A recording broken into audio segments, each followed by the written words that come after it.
Radio Colectivo Peseta presenta Protagonistas. Hola, estamos en Radio Colectivo Peseta y vamos a hablar con Alejandro Gálvez de Amnistía Internacional, que nos va a contar un poco sobre el conflicto entre Israel y Palestina.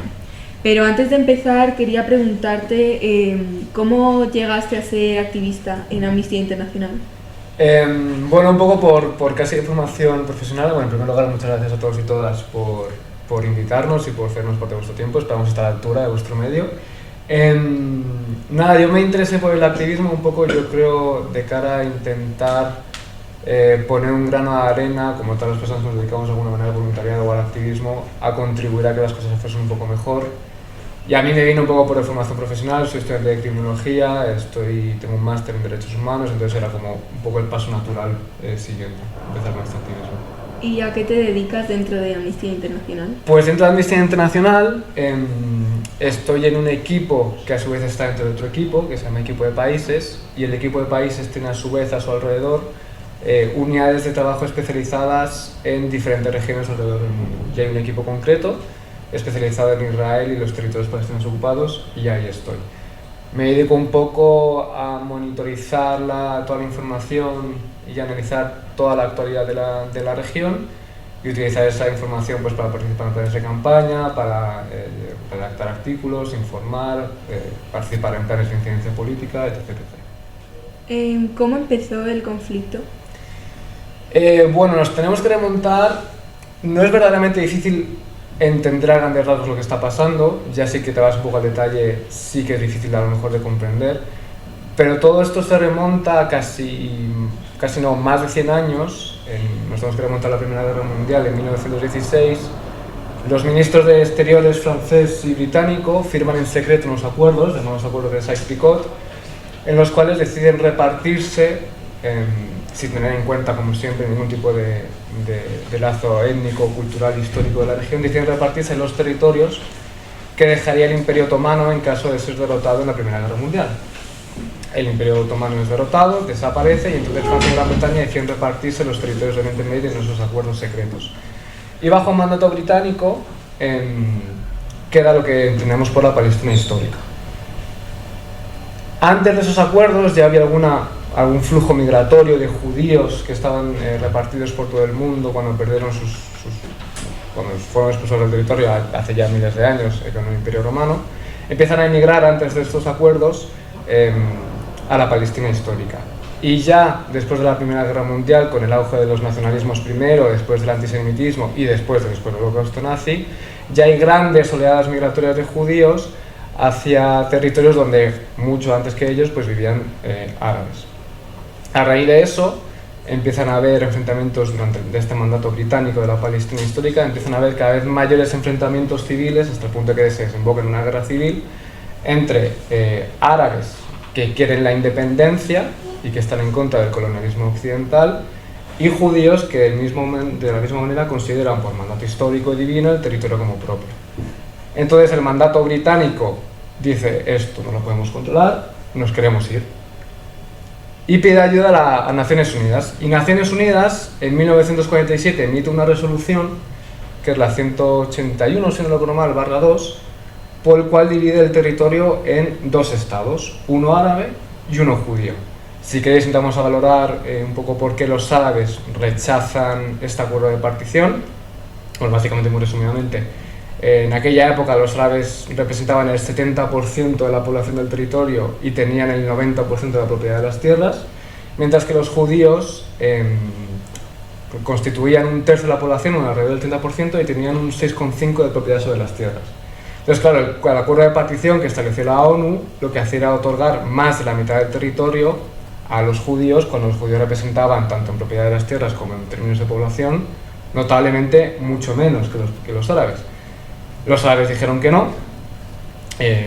Hay muchos historiadores que consideran que con razón, porque al final fue una muestra de rechazo a ese colonialismo occidental, y entonces estalla la guerra y hasta hoy. ¿Cómo afecta a los países de alrededor?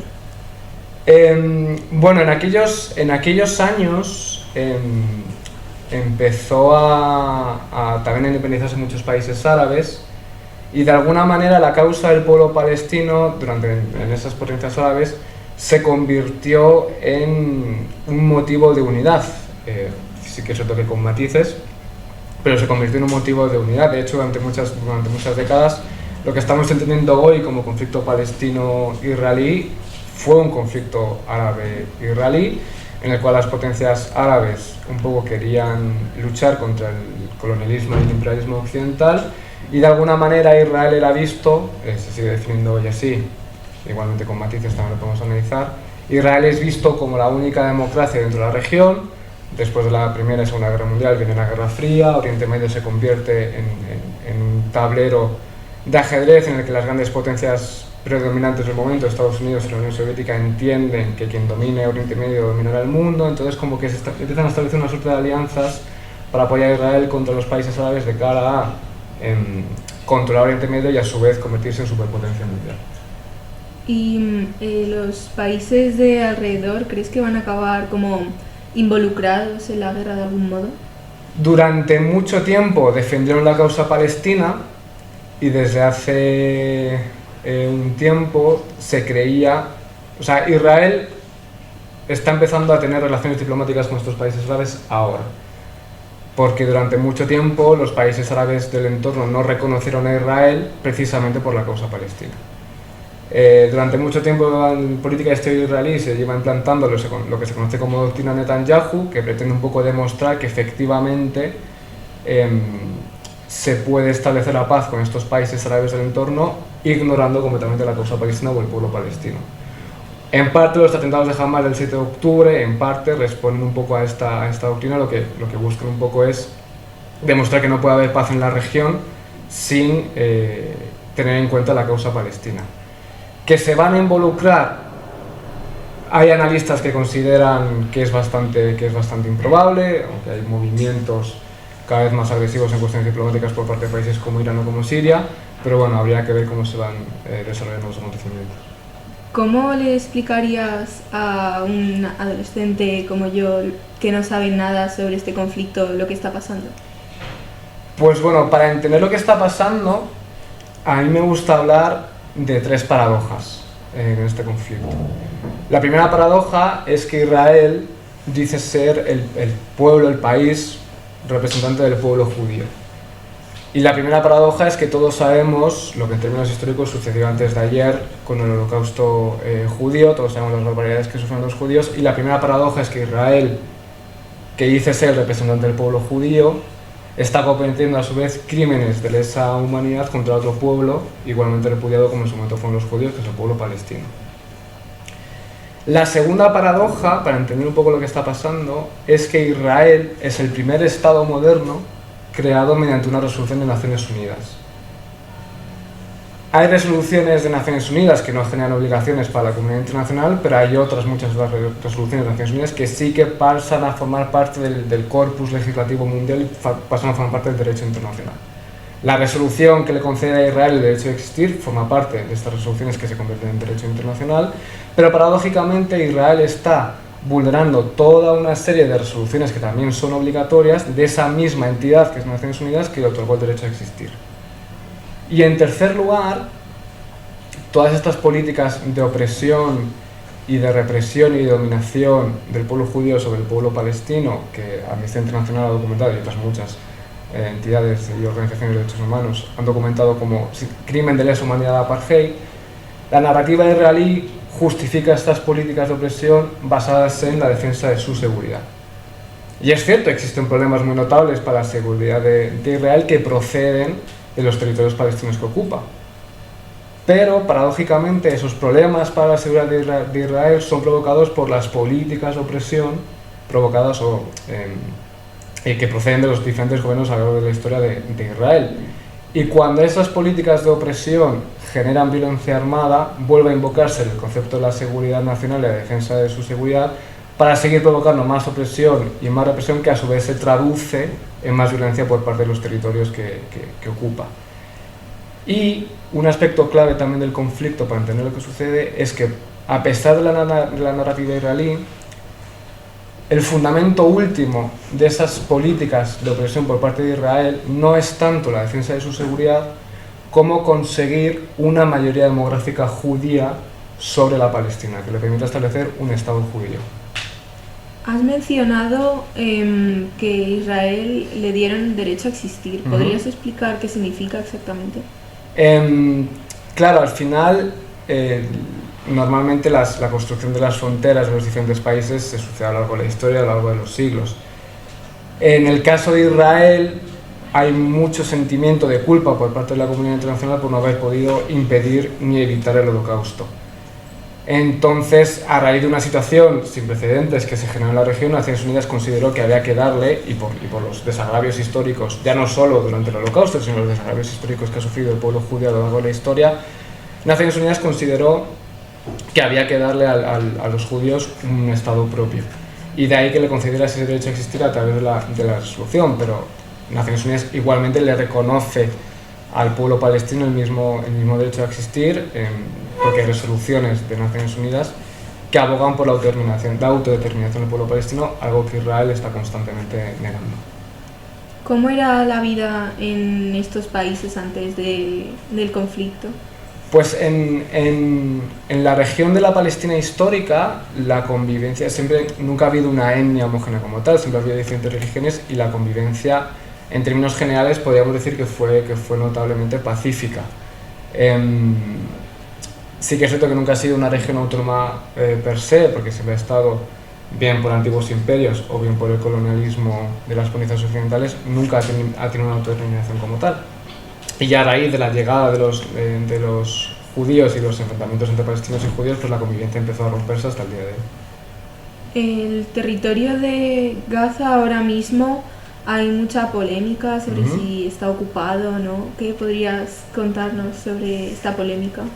En el año 1948 tuvo lugar lo que los israelíes llaman su guerra de independencia. Para los palestinos fue la Nakba, que fue un desplazamiento forzoso de entre 750.000 y 850.000 palestinos, que ya empezaron esta política de desalojos y de expropiación de tierras palestinas empezó antes de la guerra de la independencia de Israel. Y a raíz de la guerra de 1948, Israel pasó a ocupar prácticamente la totalidad del territorio y la franja de Gaza quedó bajo dominio egipcio, y lo que hoy entendemos por Cisjordania quedó bajo dominio de lo que entonces era Transjordania, hoy entendemos por Jordania. Años más tarde estalla una nueva guerra, que es la llamada Guerra de los 6 días, que estalla en 1967, y a partir de ahí Israel no solo es que pasa a ocupar toda la región de la Palestina histórica, sino que además pasa a ocupar también la franja de Gaza y Cisjordania. Y desde entonces, según el derecho internacional, la franja de Gaza y Cisjordania están ocupados militarmente por Israel, de tal manera que Israel es una potencia ocupante sobre estos territorios.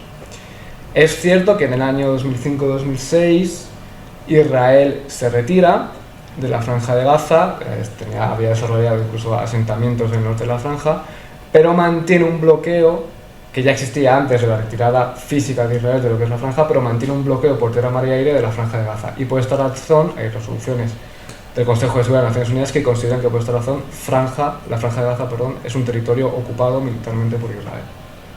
¿Cómo es la vida de los niños en estos países?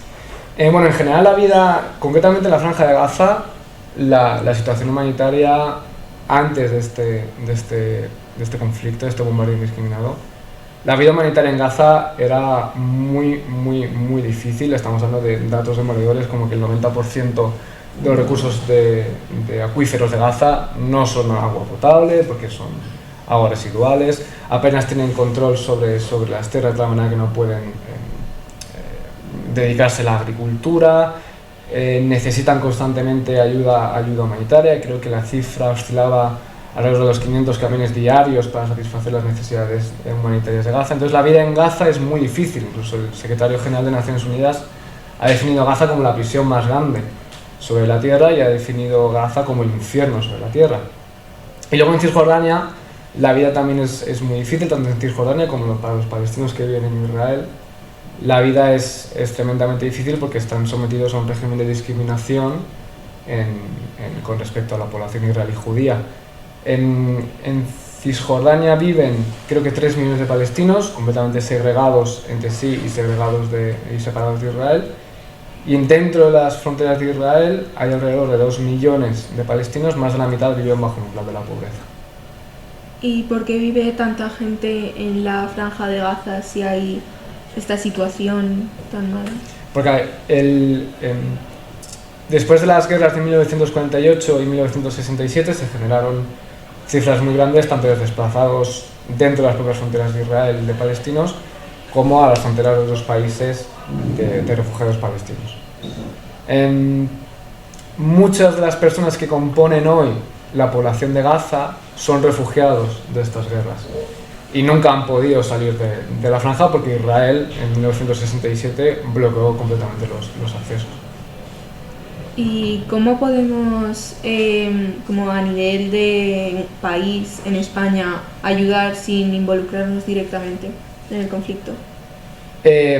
Sin involucrarnos directamente, en lo que te refieres a una intervención militar. Sí. Vale.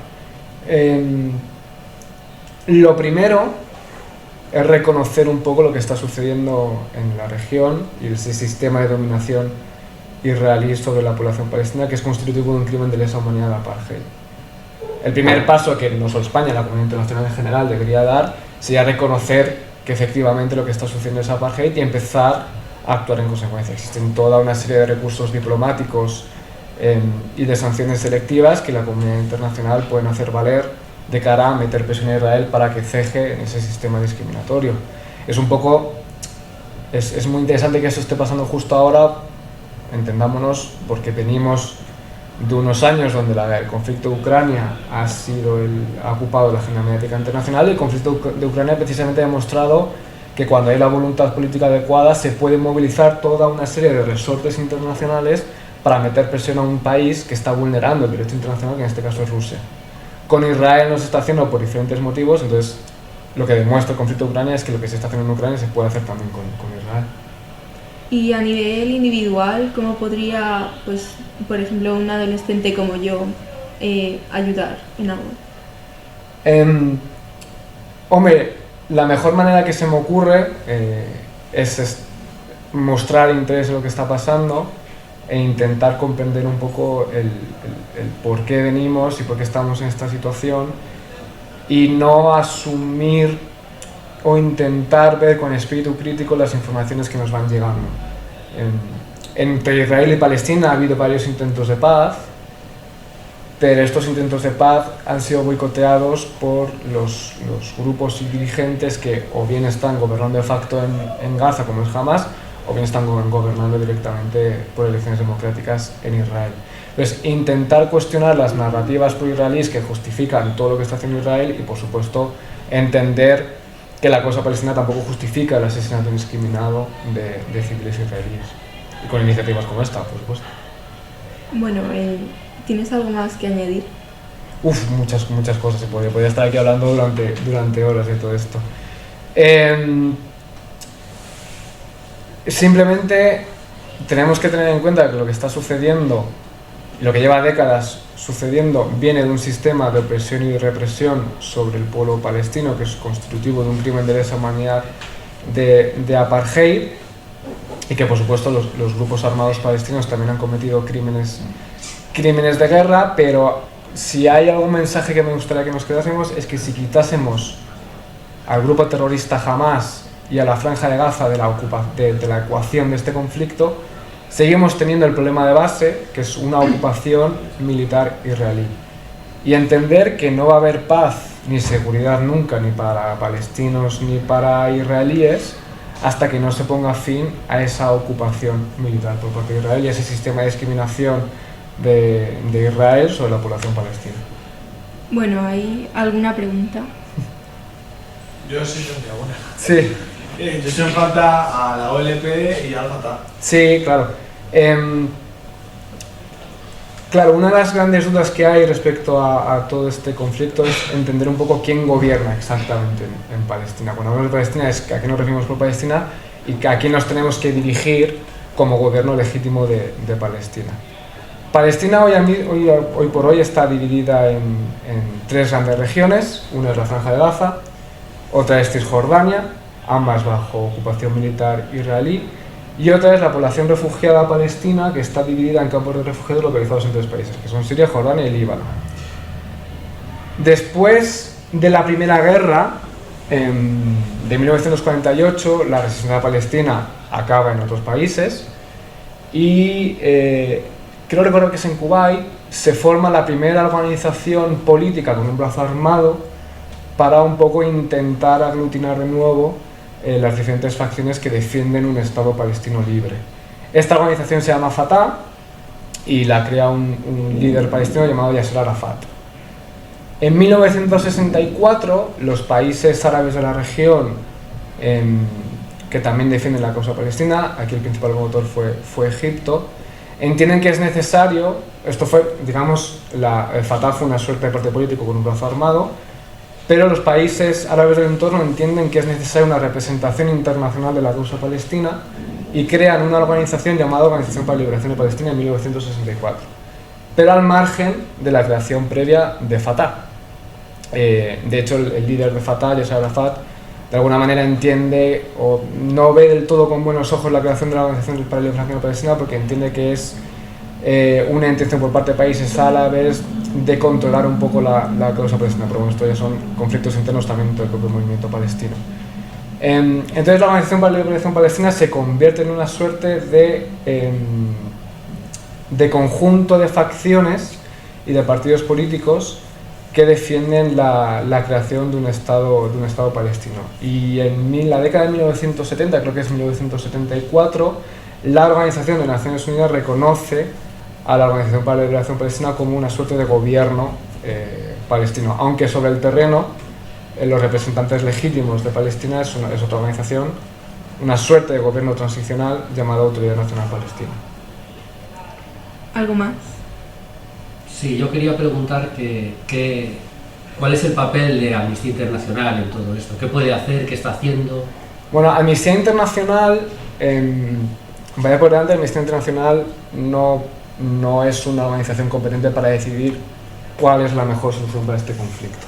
Amnistía Internacional es una organización especializada en derechos humanos que lo que hace es velar por el cumplimiento escrupuloso tanto del derecho internacional de los derechos humanos como el derecho internacional humanitario, que es el derecho un poco de la guerra, para que nos entendamos. Entonces, Amnistía Internacional lo que hace es velar por cada conflicto armado que hay en el mundo, velar porque cada acción de cada parte involucrada en el conflicto se lleva a cabo con un cumplimiento escrupuloso del derecho internacional de los derechos humanos y el derecho internacional humanitario. Cualquier vulneración que se cometa es analizada y es denunciada por Amnistía Internacional, y lo que hace es emitir toda una serie de recomendaciones y de conclusiones para que los países un poco las tengan en cuenta y las ejecuten. Bueno, pues eso ha sido todo. Muchas gracias y bueno, hasta otra. Hasta otra, muchas gracias.